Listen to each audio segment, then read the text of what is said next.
I'm good with me right hand, but this is testing me. It's the wrong motion, actually. Bit of variety. Yeah.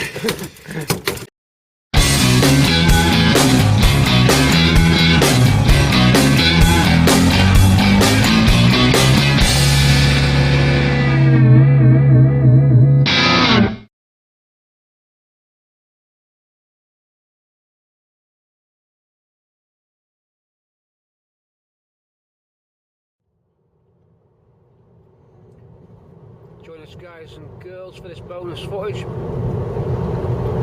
It's a revisit. We go back to the XL now to see how much has been stripped off, and there's a few parts for me to get off, and we'll have a XL revisit. So welcome aboard to the XL revisit. If you didn't see it, first part of the film was called XL Treasure Hunt. It's on the YouTube video list. If you have a look, we're going to go back to Dave's yard, have a little scout around, pull a few more parts off the car, see what's left, and we'll give it a bit more of a detailed view now that some of the parts will be out of it. We'll see just how rotten it was. Might even be able to do a bit more treasure digging. Let's go downtown now and check it out. En route then for this bonus footage on YouTube. XL revisit. Let's go. Get it open, lad. What have you been doing to my car? Nothing. Oh, good. Well, I haven't. Mine now. Engine's out. No, it's No, top, just it's okay. just the head off, yeah. Top bit, yeah. Oh, not much has gone, has it? No. All right, I'll get Took the cracking. caps off because I don't know. I didn't think you wanted them. No, no, I don't need them. I'll stick the lights off as well. What coming in a moment? No problem. What's up, Leo? I'll get the eater box out. That's his new dog, isn't Yeah, it? it's a good, nice looking dog, but How did he inherit that? 200 quid, mate. Worth £80. He's bought it. Yeah. That's how it all works. The YouTube stuff, his eBay stuff. That's a good camera, that. This is the. Why does he put a tape measure on all these adverts? I don't know why. It goes like that. Yeah, he usually does. I don't know why. Because like people keep asking for stupid measurements. Okay. So we're putting measurements in. They always more, so they'll come. No, I'll redo it again. Do you know what I But a mean? minute, they've actually not wrecked the eater box. No, I've started to I'll spray get that. I'll I've get started to it. spray it for you. Well, Yeah, nice one. Okay. This hose I need. There should be another hose like that. I don't actually need it intact. I just need it for that label. Oh, right. That's all. But don't worry, one label's good enough. And I left this. That belongs to me. Right, I think Ryan took them off, so Yeah, there'll be a hose somewhere. I'll ask him to see when I see him. It'll be on the top of the cylinder head or something. Should be, yeah. Something like that, actually. No holes on that. Okay, don't worry about it for now. Right, we're back on the XL, everyone. And there's plenty still to be explored. Sorry, lad. How are you? There's another hole with that part there. That's alright. It's got a sticker on it.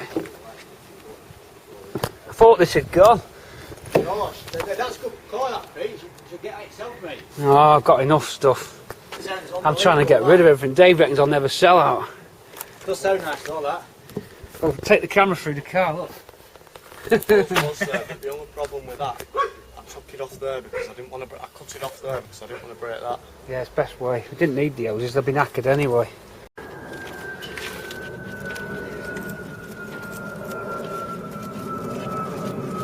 Heater box bolts. Well done, Pete. Oh, good. That's good. Trophy wins. I thought,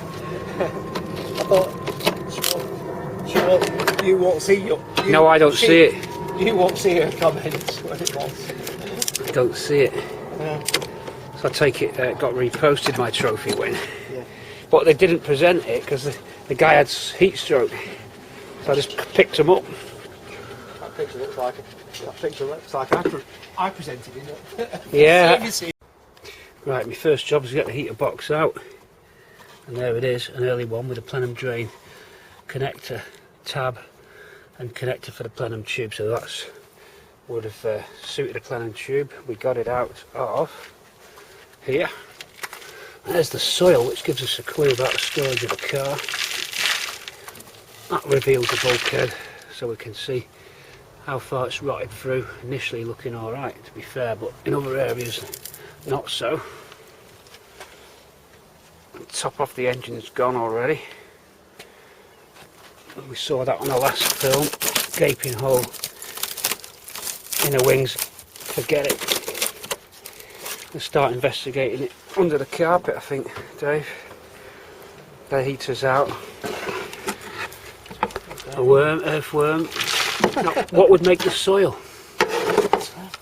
That's what I said. It's all the soil in the like the coin train there. The soil in it. The soil's come through the scuttle into air intake. So soil's been landing on the car. Look at that. Yeah, it's completely full of soil. But funnily enough, you know, sometimes, bizarrely, I've seen soil preserve metal. I don't know how that works, but I'm trying to get to this to see. no more break than that first top bolt. No other breaks.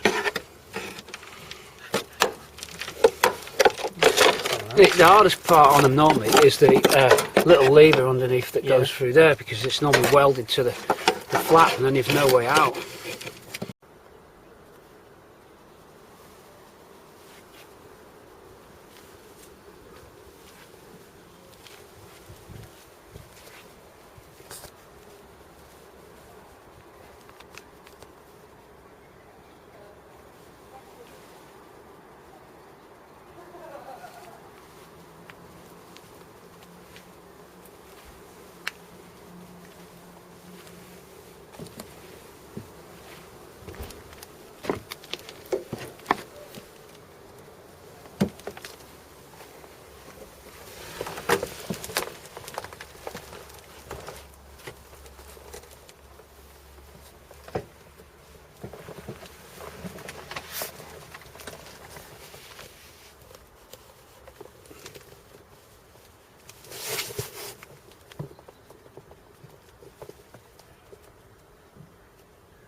Okay, so we're inside the XL, just keeping it quiet for you, a little bit of atmosphere. Me and Dave are thinking this car's been submerged, actually underwater. It's the only way that this kind of damage could have happened, because I find soil in everything. So I think it's just a river's gone over this car. The rust is everywhere on it, even into the roof. If you look, it's starting to just crunch away up into the roof there. And we're on a different camera today, by the way. It's less noise. I think the last camera just gave up. There's a lot of power lines around and it didn't like them. This camera's a bit better, so the rust has got through everywhere in the roof and it's crunching away. You can see how the headlining bars have actually, to actually break down, and the headline has gone very brittle, which doesn't normally happen. So, whoa, doesn't normally happen. They just completely disintegrate. Everything's just breaking down, and the rust finds its way.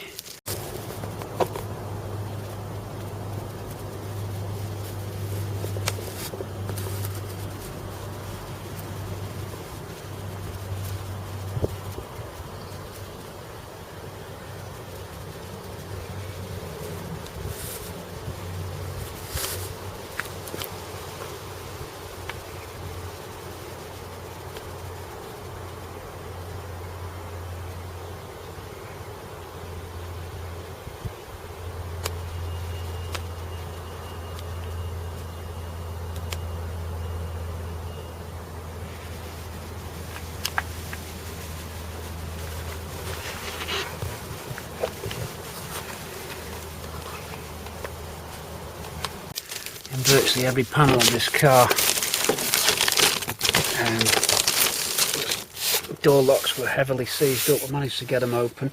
Some interesting things to note if you're doing concours is, look how they had a separate cellophane flap here. separate flap. I've missed that out, so that's an interesting documentation. Look, connected there to your door. This is completely untouched. No one's been in these door cards. I'm the first to open it since the factory. So there's your cellophane polythene that we used. You see that on Ruby. They've used a duct tape down at the bottom. This is forward, and then there's that pocket that they make. You see, it's quite crude for the ashtray. Just a polythene pocket. Rare item. That allows the cigarette tray to push into the door and keep it airtight. So really the polythene free, if you're doing your concourse, you can cut like that. They've just used a double-sided, interestingly some mastic down here, look.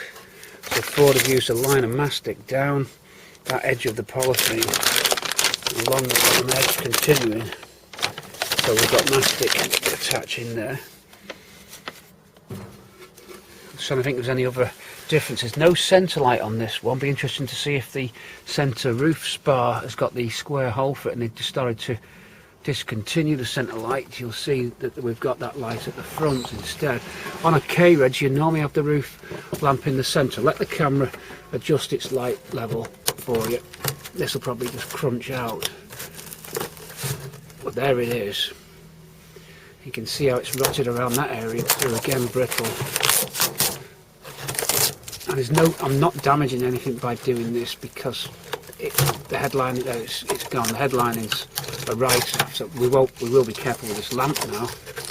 But you'll see how the rot's got up into that as well. It's definitely been underwater.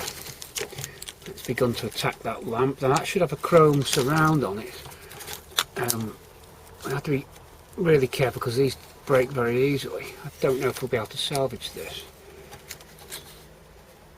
It may salvage. They have a chrome, early ones have a chrome surround on them. We'll look at that in a minute, getting that out.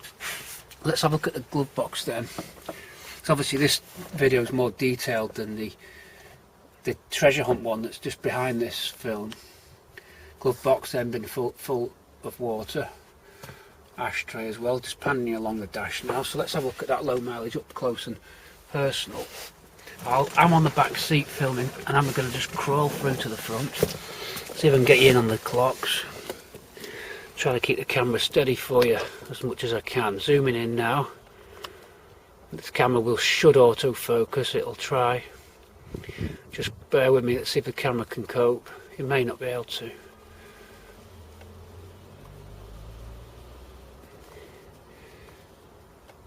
Let's have to go with that. 16,935. And there's our clock, and you can see water. Well, I'd say that the actual numerals on the Speedo aren't covered in contamination, which would suggest that it hasn't actually got into the dash pod, and just the damp's so bad that it's attack the face. Because if you look at the instrument dials themselves, they're not coated. So that's an interesting one as to why that's, if it had been submerged, the water would have left traces on those digits. So I don't know. Guy must have been medium height, shortish, seats in the forward position, approximately 1/3 from full.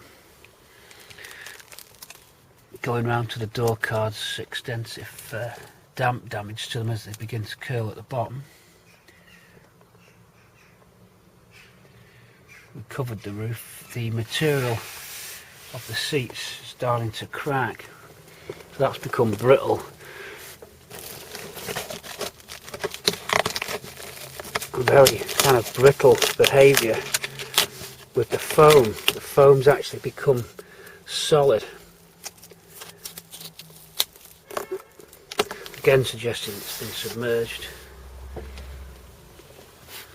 Seat buckle, so we've got lap belts on this, no inertia reel and no centre light. Now we could have a look up into the roof to see if it's got the hole cut out for the centre light when they were using up the last of the spars on the production line around that time. It should do.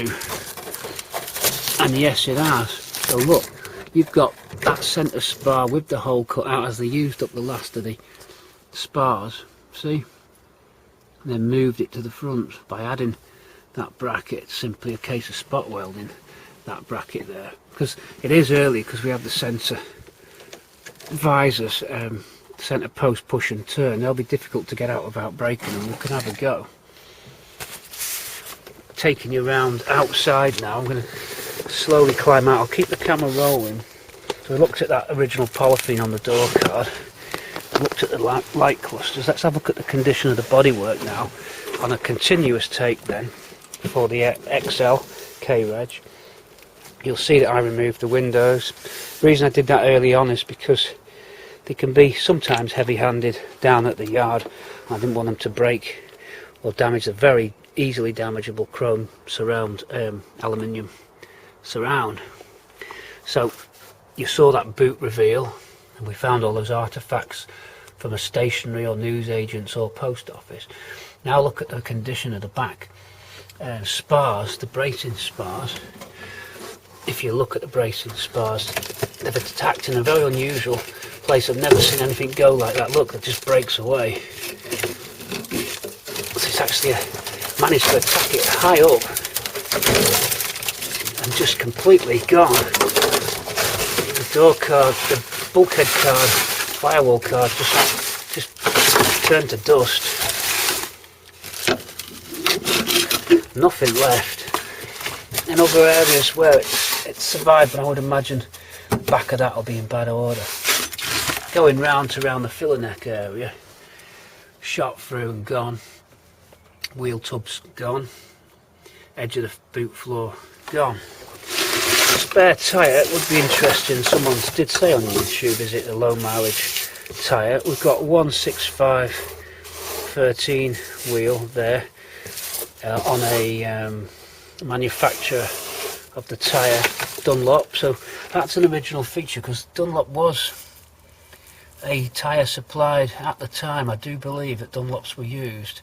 So Dunlop SP68, we could look that up and just see Dunlop SP68. What's the tread like? Well, we can get round just a little bit. I'm seeing where straight away this is a used wheel.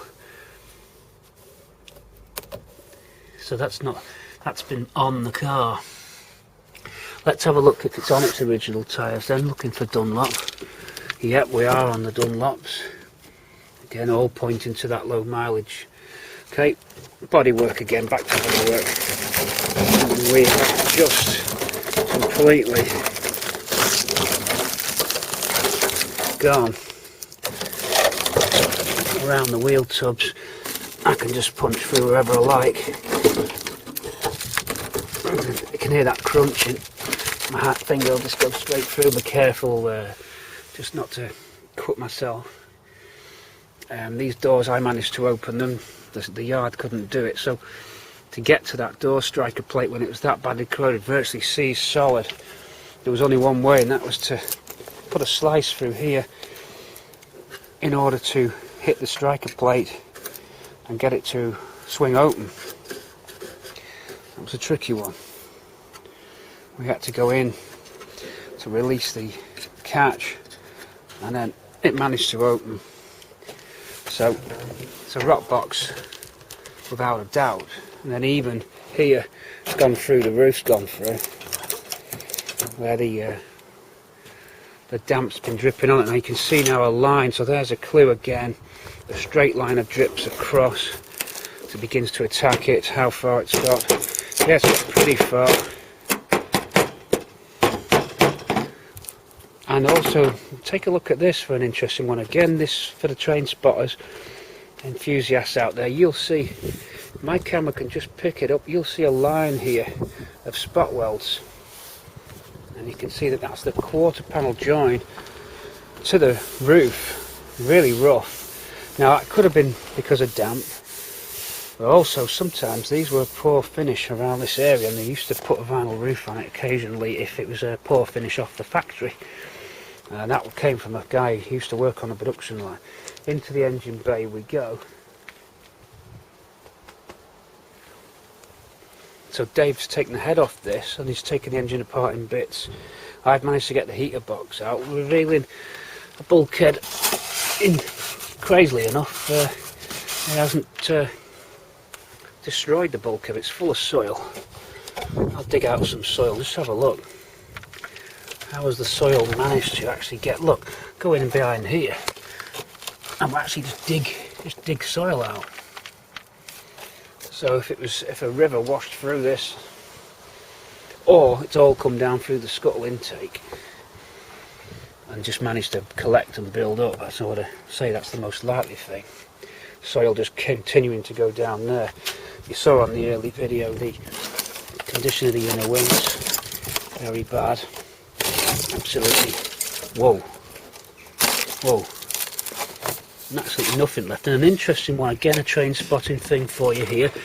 Look how your chassis identification area is finished in silver. And this is a nice little bit of history and concourse type work for you to look at if you're doing a concourse job. Look how they put a silver finish over where the chassis number's stamped.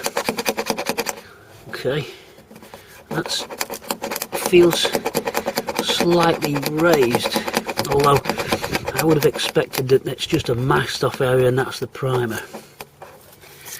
I think it is more than anything else. So round to the slam panel then, and the lights, it's corroded through the indicator and the wings are badly corroded, everything just breaking away.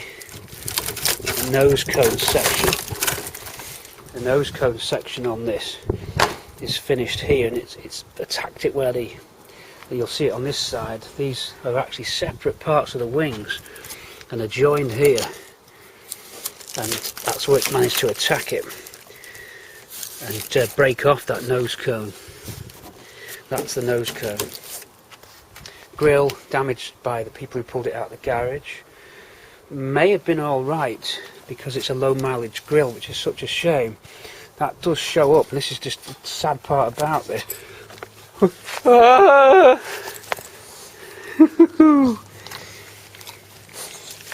our little friends here. She likes to come and help. You helping with the autopsy on XL? Yeah, this grill it's a real shame, that, because the grills normally suffer from getting attacked by the road use itself. You can see that the condition of the brightwork hasn't dulled or tarnished, so that would have been a good grill if they hadn't damaged it by wrenching it to get into the bonnet. And here's Dave now. Dave's just arrived, he's in the shops. So good condition chrome on the front grille, and it's not corroded away where they normally do. This is damaged because it's been wrenched out. It would have been a good front grille. So engine bay then, not too sure 100% whether we've been attacked on the bulkhead. See, Dave struck lucky. The bulkhead bizarrely has survived, as have the scuttle end panels, again showing something interesting. I mean, they're rare, they're intact like that. Crash path, I would expect that the water damage will have done something to the foam on that. We'll have to have a look and take it out. Round to the back then. Again, a wider shot. It's been removing a lot of the trim off it. I'm going to carefully save as many bits as I can. I'm going to look at the condition of this rear panel of pleat now, and you'll note another sign for low mileage. The keys in your boot often marked the bottom edge of this escutcheon, and it hasn't. Again, showing low mileage. Some very light scratches in there, but essentially pretty good rear applique. gutter trims I've taken off carefully, and they're great. They're non-vinyl roof ones. Vinyl roof gutter trims are slightly wider to accommodate the fact that grabbing the vinyl. So very crusty indeed. You know, more soil coming out as we pull. These wings just breaking away, just literally flaking and disintegrating in our hands. Just nothing. Just gone. There's the remains of a jacking. Oh, there's the remains of a jacking point. Some of the mastic that attached the wing, the original A panels there, and this sill just gone. Nothing underneath. Under we go. See the remains of the exhaust.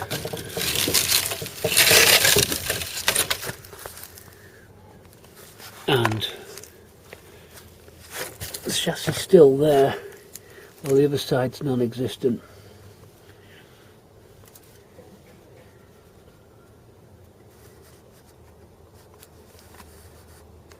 Keeping it slow for you. So you can still make out that chassis rail, and this sill ready to just disintegrate.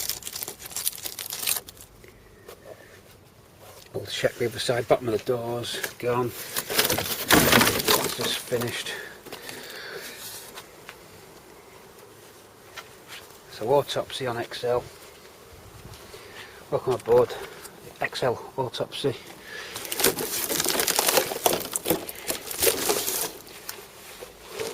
Paint was really nice in fern.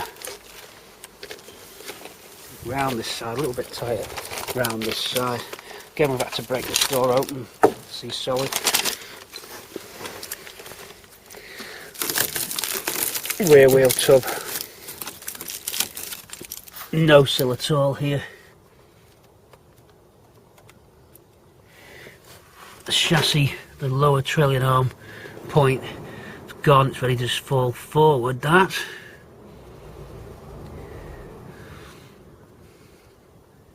You see that now? That's what would have been the bush going through the middle. There's the inner sill and floor edge. So a view from this side, then upside down for you on the autopsy.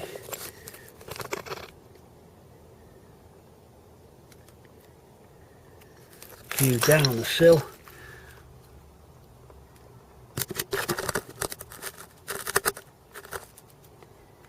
It's amazing that they actually don't buckle in the middle. Rear of the arch, rear of the wheel tub. Down there, so you can see how extensive the corrosion was on this, making it unsavable.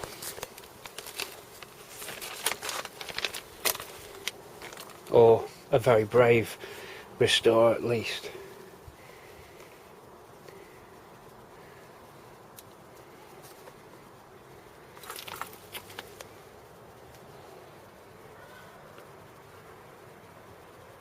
Okay, bit of silence.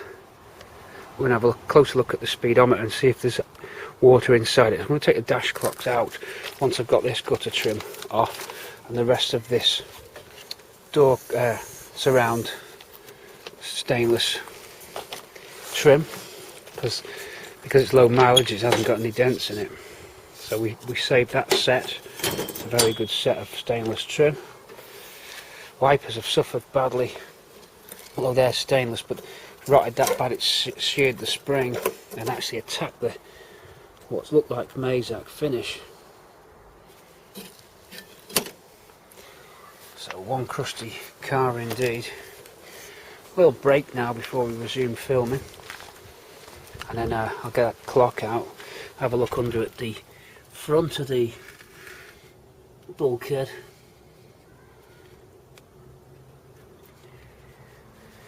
There's the heater matrix, attacked that, it's corroded straight through. Heater matrix there.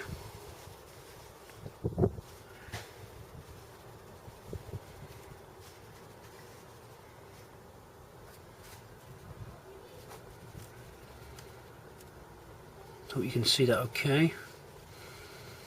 Flying saucer there handy. Round the inner side.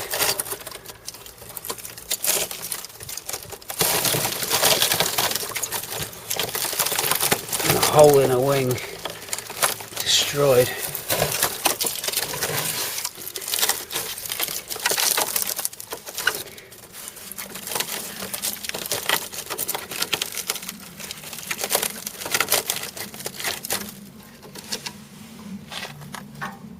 Two genuine motorcraft horns now, with the original link wire across.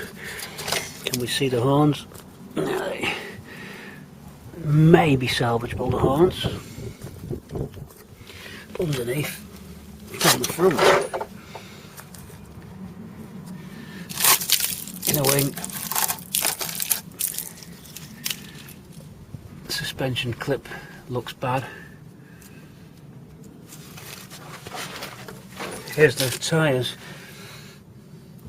Again, another Dunlop. Now for the inner wing investigation. I think you're going to find that it's just throughout a complete breakdown.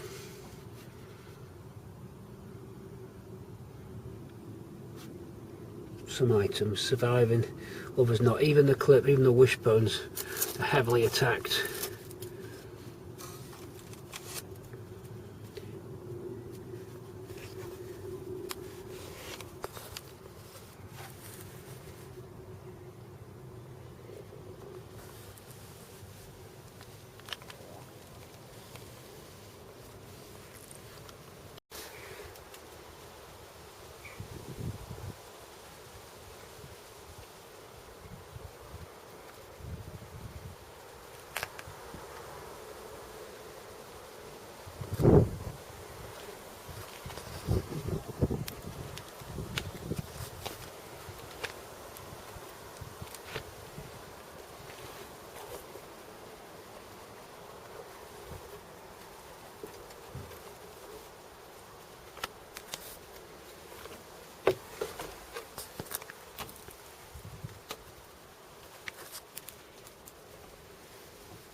Well, I'm trying to save Dave some glass.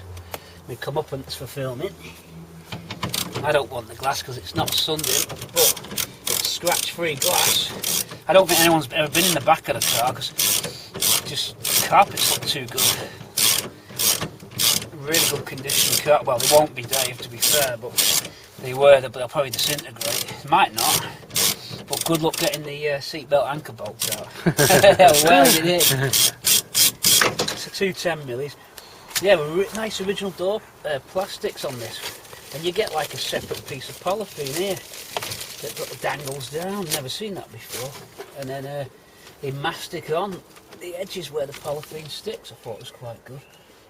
So the glass will now drop at a foot. Whoa! Yep, there you go. I've got to hook that out. Don't ask me how you do these. They're never easy. Permission to remove your rubber, sir? Yes. I don't like actually breaking stuff, but that channel's actually not that bad.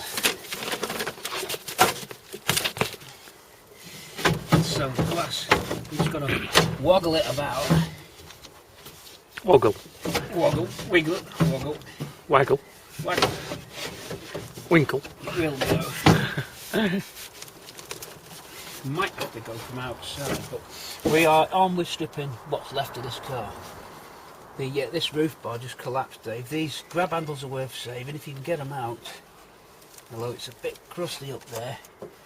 And shall we try and get your centre visors? Some visors. Some visors out without damage, you know. Yeah. They can try. Money, don't they? So here we are, and I'm not sure, Dave, about the dash being submerged because the odometer hasn't got any corrosion on the numbers. The numbers are just dead clean. So what we need to do is pull the clocks out and see if they're full of gubbins. It might have only been up halfway up or something. See if it's full of soil like the rest of the Yeah. car was. This is it. So this is the autopsy. This is what I've called the XL autopsy. Right, cut there, Dave.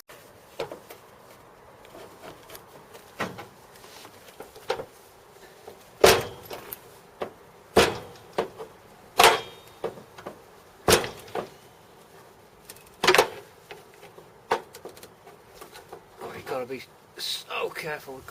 Just that it's managed at the front, it's trying to push itself off with the rust. It's actually trying to burst it off the roof. It should go. I think we're nearly there, Dave. Now we're gone at the back. It's gone.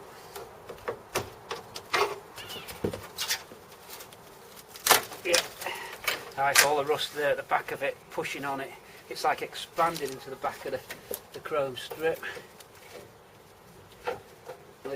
It's alright though. So up to the back door we are now clear. You might just wiggle it a bit.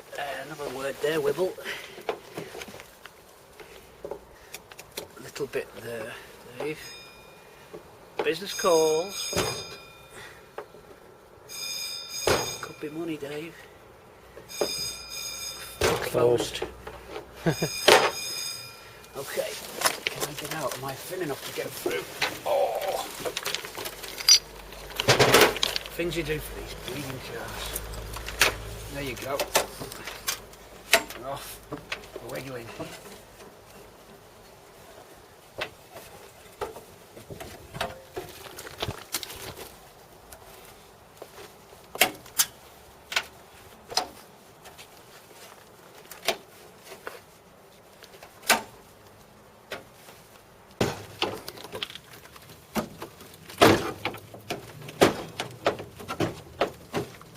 Mind if I scratch your paint? Oops. I was just thinking something similar then. There you go. Tuned in. I normally you couldn't do this, but you've got nothing to lose. Well, what you should do is have some cloth wrapped round Yes. that, so it's the cloth's pressing against the door and not the metal. Wide spatula also works. Just being very careful, I haven't put any marks in this. Just sort of curling it around. Just slow. It's only because there's so much rust. It's pushing on it. Like especially here. You see where it's pushed it off.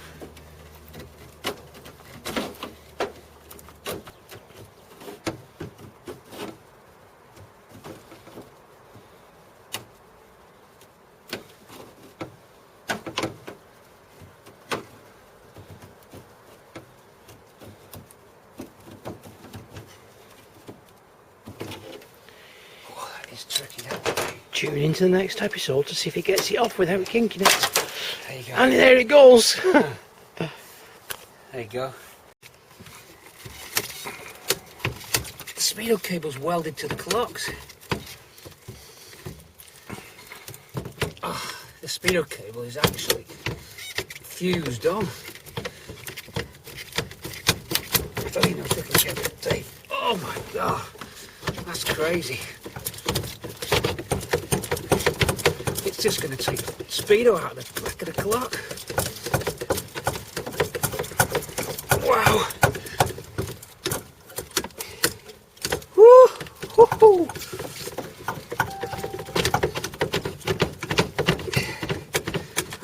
I'm good with me right hand, but this is testing me. It's the wrong motion, actually. Bit of variety. Yeah.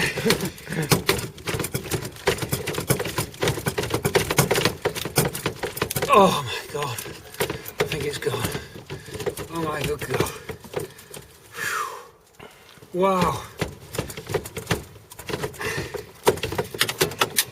The actual centre of the Speedo drive is fused into the, I'm guessing, fused into the Speedo drive. If I pull this now, I bet it just pulls the Speedo drive out. You can just pull a long cable out with it. There you go. I know my stuff. Ugh. An alien fused in. It's that rotten. Look at the back of the dash.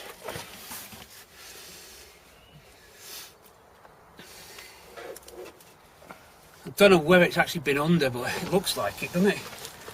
Yeah. I mean, just atmospheric moisture, unless it was very acidic or something, you know. I've never seen a car that's No. been like this, and I've had them nearly as rotten as this, but just not like this. Yeah. Never had them like that in the gauges. Oh, it's funny how it hasn't done the numbers if it's been underwater. Unless it was close to the dam, almost up to the gauges, and it's risen up. Well, that was hard work getting that out of there. So that's it. That finishes the autopsy really, because we've run out of time, and Dave's it's late, so we're going to call it a day on XL autopsy. I think we've just about covered everything we can anyway. Let's just start dissecting the car, but Dave's boys will carry on where I've left off today. Actually, Dave, just spotted something that's good. Look at this. Well, I'd be tempted to buy these off you if we can get them out. That is mint. Yeah. These are normally all scratched where the buckles Yeah. going. These are in really good nick. So you've got some good seatbelt buckles there. Yeah. Surprising. It's not worn. What's it going to be like inside it? Well, no, I think you just WD it, you get it to work. But that's normally all worn. That that's like really like new. So that's something good. 17,000 miles. Yeah, it's not. I don't think it's been a family car. It doesn't speak of a family car to me. They are good. You've got two good. If we can get them 19s drilled off. Okay, running out of time. This is the XL autopsy. I have to call it a day. I got as much out as I could. As many good little goodies. Dave's going to finish the rest, but nothing's gone to waste. So it's been a good thing out of a bad car. We'll see you soon.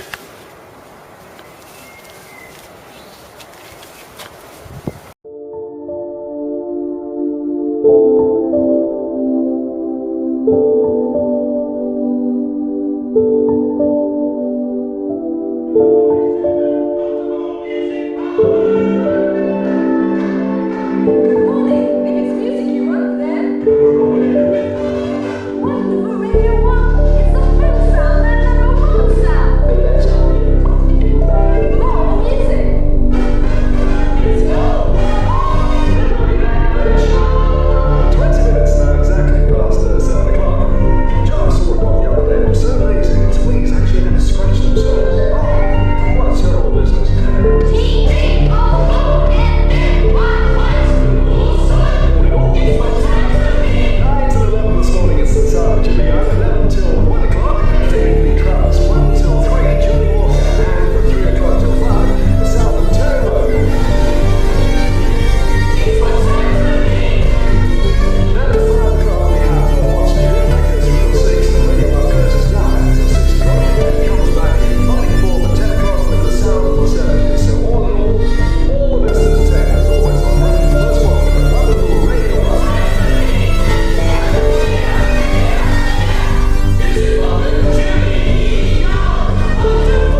sound as if the barnacles are a bit clogged this afternoon, but I was imbibing of the true and blushful hippocrene last night. And I had a couple of jars as well. And it's 6 minutes past 3 if you're watching the clock, and let me just say, without driving you bereft with anticipation or anything, that many and varicose are the dedications and greetings and letters that I have, not to mention the myriad delights, whatever you think yourself. Anyway, we're here till 5 o'clock, and I'm through skimming with your company. 9 and a fraction, 1 minutes before 6 o'clock, and a very good evening to you. If you're stuck in a traffic jam, commiserations to you. Listening to What's New for a Wednesday evening with Noel Edmonds, and that was a track from an LP entitled Hunky Dory, available on the RCA label, David Bowie, or Bowie. And he was singing about changes, and I thought that track was absolutely excellent. The name? Oh, well, of course, Space Oddity, you do remember that. Well, maybe it's worth tripping down to the local record shop and popping into one of those lovely little booths and giving it a listen to see whether it's worth coughing up the money. A reminder now that listeners to Radio 2 on 1500 metres long wave and 202 metres medium wave in parts of Scotland will be able to hear, as usual, Late Night Extra. This programme will also be taken on VHF by a number of BBC local radio stations. Radio 1 listeners will now be able to hear the sounds of the 70s by tuning out to 247 metres as usual, or the Radio 2 VHF band. But first and foremost on both networks, the Greenwich Time Signal.